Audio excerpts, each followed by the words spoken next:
ठाण्यातील राड्यावर उदय सामंतांनी देखील प्रतिक्रिया दिली आहे। हल्ल्याची सुरुवात केली, त्यानं मनसेनं प्रत्युत्तर दिलंय। सुरुवातीला घडलं नसतं तर प्रतिक्रिया आली नसती, याचा महाराष्ट्रातील जनतेनं विचार केला पाहिजे असं देखील सामंत म्हणाले।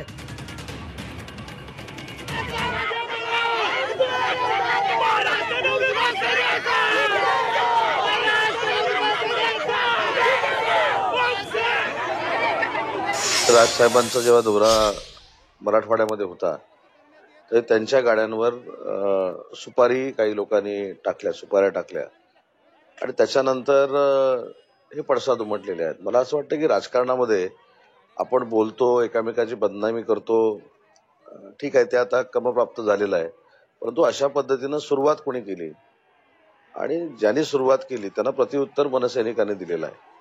पहिली तर कुठच्याही नेत्यावर सुरुवातीला अशा पद्धतीनं म्हणजे सुपाऱ्या टाकून हल्ला करणं किंवा या सगळ्या गोष्टी राजकारणामध्ये योग्य नाहीत।